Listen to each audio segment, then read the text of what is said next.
June 20th, 2017. Travis Kalanick was sitting in his Chicago hotel room when his phone buzzed with a text that would end everything.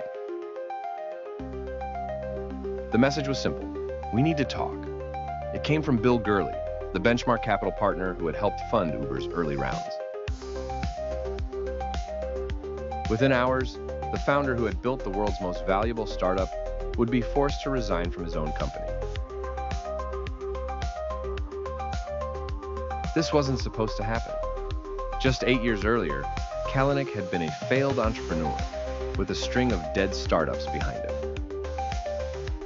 Now he controlled a $70 billion empire that had revolutionized transportation in over 600 cities worldwide. But the same ruthless mentality that built Uber into a global juggernaut had also created the conditions for his spectacular downfall. The story of how Travis Kalanick lost control of Uber isn't just about one man's rise and fall.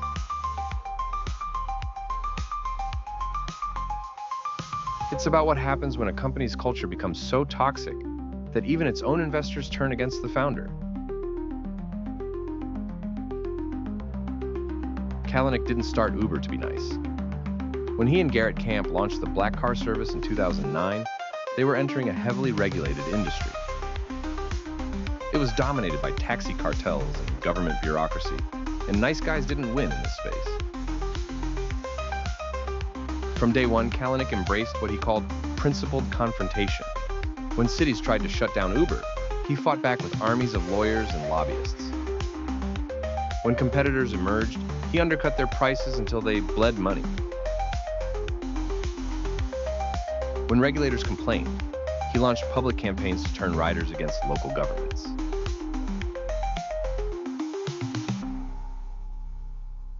This wasn't just business strategy, it was personal philosophy.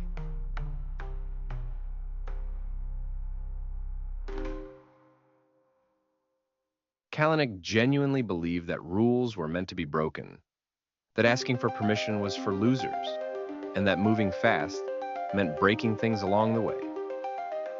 He hired people who shared this worldview and created a company culture that reflected it.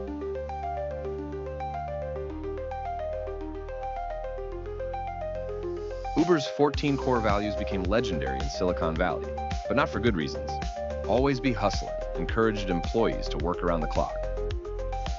The meritocracy and toe-stepping meant that stepping on colleagues was not just acceptable, but expected.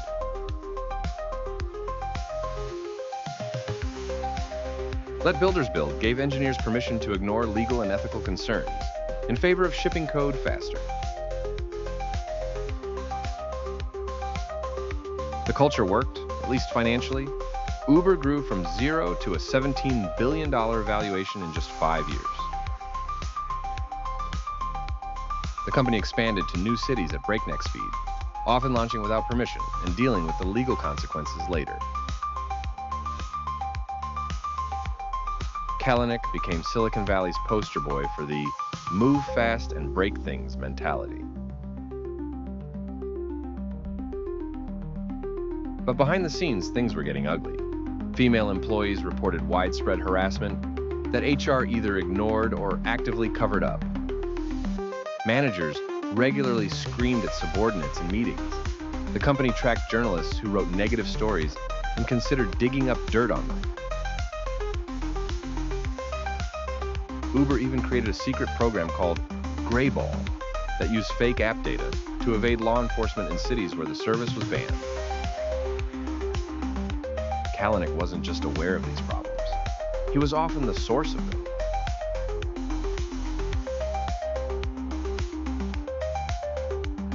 In 2013, he suggested at a company event that the service should be called Boob-er because it helped male employees get dates. When a female engineer wrote a viral blog post about harassment at Uber, Kalanick's initial response was to question whether she was telling the truth. The breaking point came in February 2017, when a video surfaced of Kalanick arguing with an Uber driver who complained about falling wages. Some people don't like to take responsibility for their own stuff, Kalanick snapped at the driver. They blame everything in their life on somebody else. The video went viral within hours, showing the world exactly what kind of person was running their favorite ride-sharing app. But even that wasn't enough to bring Kalanick down. What finally did it was something much more personal and devastating. In May 2017, Kalanick's mother was killed in a boating accident, and his father was seriously injured. Kalanick took a leave of absence to deal with the family crisis, creating a power vacuum at the top of the company. That's when his investors struck. Led by Benchmark Capital's Bill Gurley, a group of major shareholders had been quietly building a case against Kalanick for months. They had commissioned an investigation into Uber's workplace culture that uncovered even more damaging evidence. They had lined up potential replacement CEOs. Most importantly, they had secured enough voting power to force Kalanick out, even though he controlled the majority of the company's voting shares. The coup was swift. The timeline was brutal. In January 2017, Uber was caught using Greyball to deceive government officials in Portland. February brought the viral video of Kalanick screaming at his own driver. March delivered the harassment scandal that made international headlines. April saw a lawsuit from Google's Waymo alleging Uber had stolen self-driving car technology. May brought the death of Kalanick's mother and his leave of absence. But the real crisis wasn't the public scandals. It was what was happening inside Uber's boardroom. Bill Gurley had been Kalanick's biggest supporter for years. The Benchmark partner had led Uber's Series A round in 2011 and defended Kalanick through countless controversies. But by early 2017, Gurley was done. He'd watched the company's valuation stagnate as scandals mounted. He'd fielded angry calls from limited partners who were embarrassed to be associated with Uber. Most importantly, he'd realized that Kalanick would never change. The breaking point came during a board meeting in March 2017. Kalanick was presenting Uber's response to the harassment crisis when board member Arianna Huffington suggested the company needed more women in leadership. Kalanick's response was tone-deaf even by his standards. "There's a lot of estrogen in this room," he said, apparently thinking he was being funny. The room fell silent. Gurley knew then that Kalanick had to go. But removing a founder who controlled the majority of voting shares wouldn't be easy. It would require a coordinated campaign involving multiple investors, detailed legal maneuvering, and perfect timing. The first step was commissioning an independent investigation into Uber's workplace culture.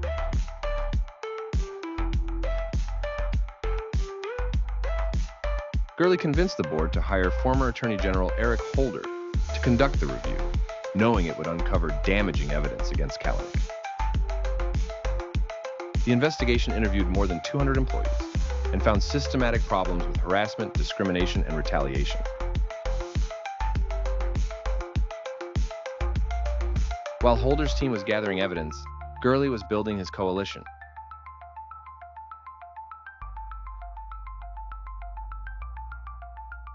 He reached out to other major shareholders, including TPG, Fidelity, and Menlo Ventures.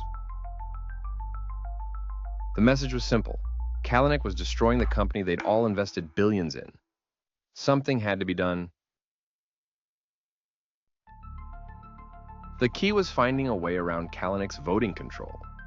Uber's dual-class share structure gave Kalanick and his allies control over the majority of voting shares.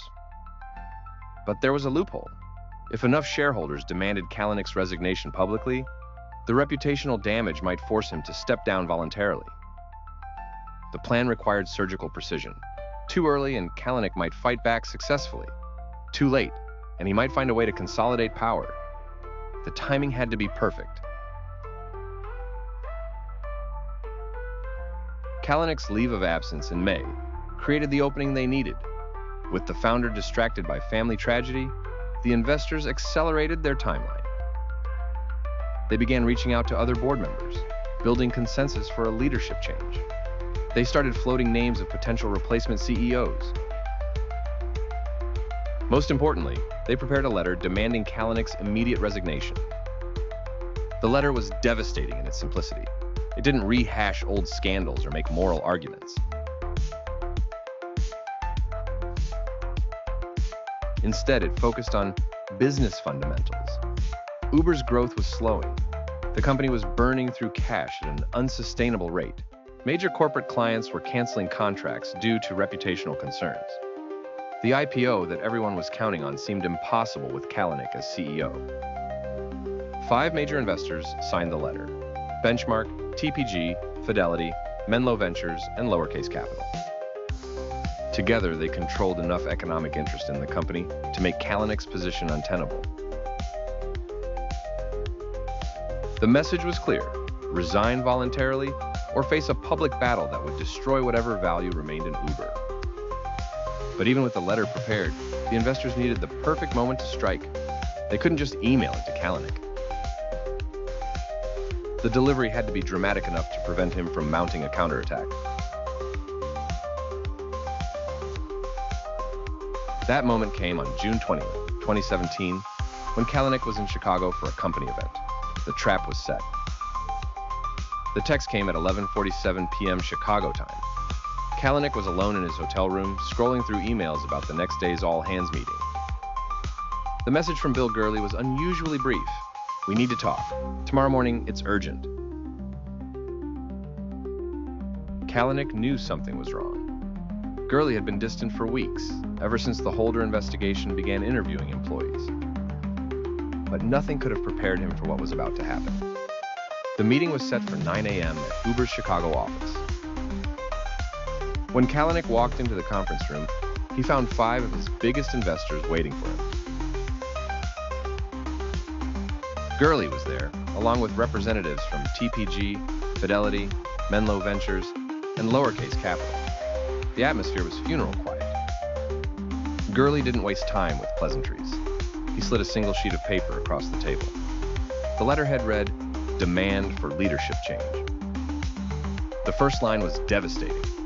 Travis Kalanick must immediately resign as Chief Executive Officer of Uber Technologies. Kalanick's face went white as he read the demands. The investors weren't just asking him to step down as CEO. They wanted him to give up his board seat. They wanted him to surrender his voting control. They wanted him gone, completely and permanently. The letter laid out their case with surgical precision. Uber's valuation had flatlined at $68 billion, while competitors like Lyft were gaining market share. The company was burning $3 billion annually, with no clear path to profitability. Corporate clients were fleeing. The IPO was impossible. The Holder investigation had uncovered evidence of systematic harassment and discrimination that could trigger massive lawsuits. But the real threat wasn't legal or financial, it was reputational. The investors made it clear that if Kalanick didn't resign voluntarily, they would take their demands public. They would hold press conferences. They would leak details from the Holder investigation. They would make it impossible for Uber to hire talent, win customers, or raise capital.